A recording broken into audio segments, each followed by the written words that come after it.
it being completely him, and he's not a big movie guy and not big TV guy. And like Brian Regan's he's a lofty guy where it's just, no, that's just Brian Regan. He's just the best at what he does.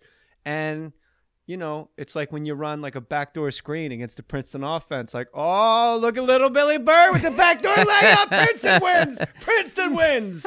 Like all of a sudden you're in the discussion, rightfully so, as one of the like greats.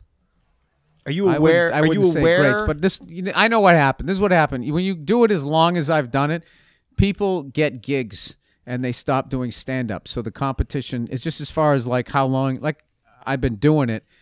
You know, either at this point, people have either quit, they started directing, they started writing, or they became TV or movie stars. And most of the time, once you get to that level, right. Most people stop. Or they, at the very least, they stop going down to the clubs, which I think makes you weak. So you're saying just by hanging around, you become better, or better in other people's perceptions. Yeah. Well, then how do you explain David Brenner? I love David Brenner. He's horrible.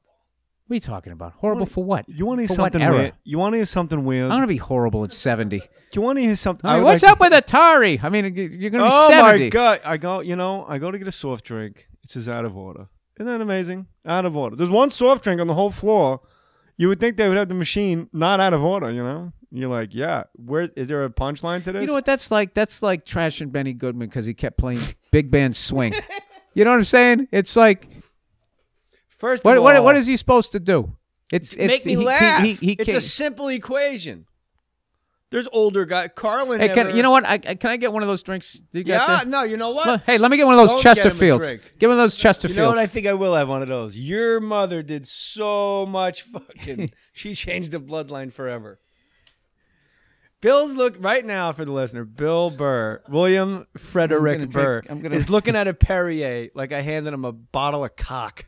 I don't. He's like, really? This is what the gays are doing, huh? I don't understand. Water is one of the greatest. It's the greatest tasting thing ever, and then they gotta fuck with it and make it all fuzzy. Do you drink beer? Do you drink still? Like every once in a while, you have a cocktail? Are you kidding me? No, I'm not kidding. I abuse it. I abuse alcohol. Yeah, slap it around, throw it around the room.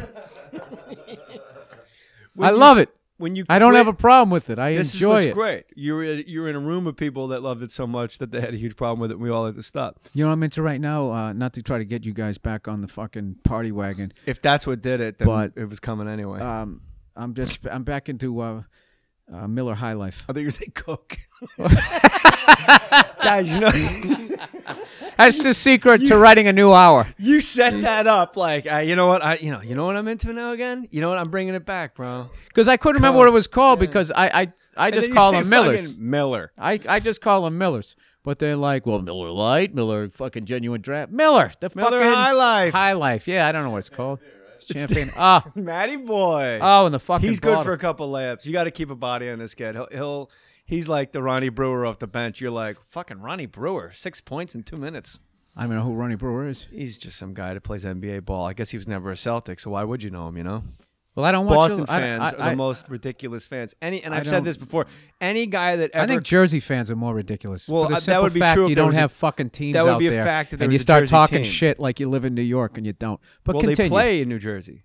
The Jets Who and do? Giants. The Yankees? The Jets, the Yankees, Giants, the Knicks? Devils. Jets, Giants, Devils play 15 miles into New Jersey. And they're still called New York. Well, because that's the kind of lack of respect that you guys get out there. They I'm take not their denying trash, they throw their wrappers out, and they dump it in your state. And you don't do a fucking thing about it.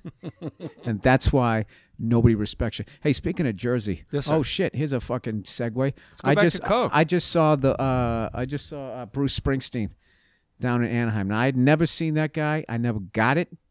It seemed like it was all about driving down a street in New Jersey and we got to get out of this town, you know. And I went and I saw him. He's fucking unbelievable. I like that. That's your revelation at 40 years old. This Springsteen guy's good. No, he's fucking unbelievable. I'm bringing back Coke, and apparently the Springsteen fella, they got him some nickname: the Bull, the Bob, the Boss. The Boss, yeah. He Turns was out, fucking. you know what? Maybe he unreal. could be the boss, you know, because I felt like, you know, he was in I'm charge. sorry, I made fun of their fucking guy. That's your guy, Why right? do I care? You loved him. You love Aerosmith. You know, you loved him. Well, love why Aerosmith. wouldn't you? They're rock stars. Because he looks like it wasn't Melissa some Rivers. douchebag with ripped jeans looking over his shoulder. He looks like Melissa Rivers. Huh? Like fucking Steven George Tyler. Michael. Steven He doesn't Tyler. even look like a rock. Steven Tyler looks like a rock star. Steven Bruce Springsteen Tyler- looks like he looks like a I don't know, soccer mom. Bruce Springsteen does not look like a rock star. Okay, and I don't know what he's doing now. Let me know when it's my turn. He's on the Grapefruit 45. I'm the guest. Yeah. I will run my mouth until you throw me out of here, Go sir. see the book. Go read the book. Go Cheat. see the book Cheat. Go see the book Cheat and then buy it. And make sure you see the movie Stand Up Guys. Bill Burr with Walken and Pacino and others. Yeah. The guy fucking crowd surfed 70 rows, fourth song in. That's an encore for anybody else. This was just him. Maybe he's 7 years old. Maybe he's just tired. 63. He's 60. I round up. He's 63. I round up. You exaggerate, and I'm sick of it. I exaggerate to clarify, as Otto and George once said. Steven Tyler looks like a villain, a Bond villain's cat. Like he just sits there in his scarf, like Mr. Bond. In a few moments, the Steven Tyler cat will begin to purr and yell sassafras. Like, don't yell sassafras at me, bro. I just You're think it's too old. amazing that they're 40 years in and they can still sell out the Staples Center. That's love pretty it. cool. You know why? Because they don't talk to us and they don't tell us. And I've been saying this on stage, like, hey, you're the millionaire. Why don't you bring fucking canned goods to the concert, Bruce? I don't want to stop at Food Town on my way to a fucking Springsteen concert. Don't make me not like him again. I finally came around to liking the guy. Like, I get it now. You know, when I was growing up, my old man used to always say, when you going to cut that hair? This is Bobby Jean. You're like, what? Connect that for me. What Venn diagram is happening in your head? No, he's great. When he inducted U2 in the Rock and Roll Hall of Fame, which I think is the dumbest fucking thing ever. Yeah, it's in Cleveland. What else do you need to know about it? But just the Music Hall of Fame is just, it's really stupid. It's really, there's such egregious omissions of all Hall of Fames. Right. But the one, like Black Sabbath, I know Jimmy Norton goes nuts all the time about them not being in and Kiss not being in. It is like Not in what, though? the Rock and Roll. But what is it? The NFL Hall of Fame. I'm talking about the National Football League. I can't believe Kiss is not in Canton right now. But I'm just saying, it's fucking stupid. It's music. I'm with you. It's not like with sports. You can really just sit there and the reason why the arguments are, I guess people argue music like that, but like there's stats that you can really like 3,000 hits is a free pass. Yeah, that you can argue. But to say like, well, the Shirelles get in before Kiss, you're like, the Shirelles? What? The Shirelles? ¿Qué pasó? I honestly can tell you that if I was a millionaire fucking rock star, I could give a flying fuck if I got in the stupid Rock and Roll Hall of Fame. I don't want to go to Cleveland unless I'm playing a gig and I'm getting paid. Cleveland Improv at the Powerhouse. go I love there. that place. I always do hilarities. Let me finish. What? A lot of guys do hilarities. I guess I'm just an improv guy. I'm a company man, William Frederick Burr. I understand. So you grew up in Boston, and you think that just from hanging around and not stopping, that puts you up a notch? Or is it because the other guys... that'll get you in the upper 80 percentile if you just have one failed pilot after another, and you don't have to be bothered by having a TV or a movie career. If you fucking keep writing, you'll get there. You've done it your way. Like, I've never seen you concede. You're less angry on stage to me, it seems like. You're less angry on stage. You still have the angst of what's bothering you, seems to be the thrust of why you're up there to begin with. An older, wiser Bill Burr. Older, kinder, gentler Bill Burr. But people really seem to be what makes you absolutely batshit crazy. People in groups, people as individuals. There's something about the rest of the world individually, whether it's in line, whether it's driving, whether it's having a discussion with your girlfriend, that makes that you just short circuit, and you put it through a filter that it makes. I guess that's what makes you great, because I'm doing jokes about changing fucking diapers, and you're taking societal actual issues and putting them on stage. And I'm like, you're never done pooping. There's a surprise still coming out, right, guys? And the women are like, we should see him again. I don't know. I don't. Tell us It's about why you're so great. It's embarrassing what makes me mad. I wish I wasn't like that, but it works. It works on stage, but in every other facet of my life, it doesn't. It annoys people, it frightens them, it makes them want to punch me in the face, and you know. You can fight though, at least. Hmm? You can fight at least. I don't know about that. This was your shot. 250,000 people right now. You go, well, when I got my black belt in Brazilian Jiu-Jitsu, I knew I could take the fight to the ground. I have a black belt in dual headlock noogies. I mean, I had like brother fights, fighting people in your town fights. And you hold each other for 20 minutes. People go like, I'm going to go home. This is dumb. Yeah. I've been in a couple of those. Me and Anthony Cordasco on the railroad tracks after school had each other in headlocks for like a half hour. And you don't want to let the other guy go because he can hit you. Oh, yeah. Your ears are killing you. You just turtle up. Just that's why, that's what one of my favorite moments in that movie, Raising Arizona, is to me that even it's an over-the-top fight that they have in the trailer. To me, that moment where he scrapes his knuckles on the scene, like that's the kind of shit that happens in a fight that they never show in a movie. It's always like two guys slipping punches and trading like they're boxers. This is just two fucking maniacs. Like street fights are ugly. Real bad. They're ugly, and usually a lot of the things that fuck you up, unless you really got your ass kicked, is something you did. Like, I had a buddy, he got into a fight. His shoulder's fucked up to this day. He separated his shoulder because he threw a haymaker and missed, and literally just threw it out. And to this day, it's still fucked up. And that's why I love that fight scene in that movie. It seemed the most realistic to me. I love what an absolute terrible tool the human fist is as a weapon. Like, it's the worst thing in the world. And when you break your hand, like the boxers, it happens all the time. You're a fight fan, right? Oh, yeah. Boxers all the time will break their hand in a fight and have to finish. And in the UFC, like Uriah Faber broke his hand fighting Dan Brown. There's a lot of guys that break their hands.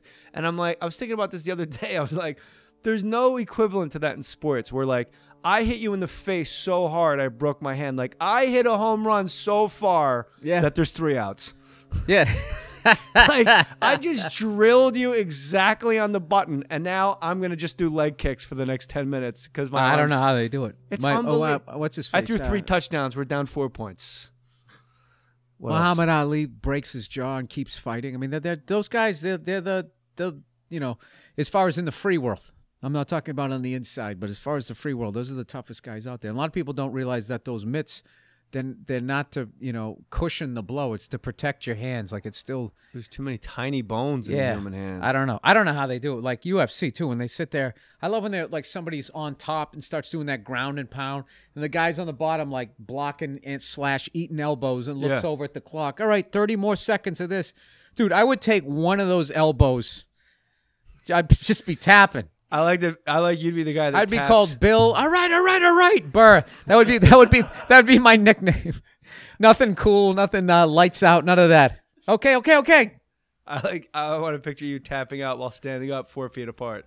Oh, I would. I would. You back up and go, you know what? You just I wouldn't have a problem with it. And I would immediately begin tell the ref, keep your eyes on my toes. I'm like tap with my feet. I'll be like Gregory I would immediately Hines. begin my commentating career. Yeah. Having said that, I walked into the octagon and immediately tapped out. That was it. I like what fascinated me about the UFC is like the guy that loses has 2 black belts. Like the guy that just got the snot beat out. Like I just watched Benson Henderson. I mean, he beat the shit out of Nate Diaz. Nate Diaz is a Gracie jiu-jitsu black belt, and he's like, he loves to box. He's just a dirty white boy from Stockton. That's all they did is just ran the streets, smoke pot, just drill everybody in the face. And even after eating feet, elbows, and everything, and fists, he's standing there talking shit like, come on, bro, come on. Like, that's got to scare the shit out of you. In a ring, I guess there's a clock where you go, all right, 2 more minutes with this zombie, and I'm out of here. I'm way ahead on points. Yeah, but if you're in a bar, and you're just smashing a guy's face against the ground, and he's just going, come on, dude, come on. Yeah. You just eventually you go, I don't want to do this anymore to this person. No, that's why I had fights up to a certain age, and then I just was like, all right, it's getting too hardcore. And then and the guys that I know that continued to fight, I know a guy got a bottle smashed, has a scar, coming right from his forehead right down the side of his cheek. Somebody just took they see it in a movie, they think you just Teddy do Atlas? it, you think it just smashes over their head. It's like, no, it fucking carves a permanent scar in somebody's face. I saw a bunch of that shit. Remember when you were a kid, you get stitches. And bit another dude's ear off. Huh? Another guy. He actually seemed like a nice kid. He got into a fight. He got this kid. I don't know. He fucking was biting down on his ear, and the guy pulled his head away, and he took a chunk of his fucking ear.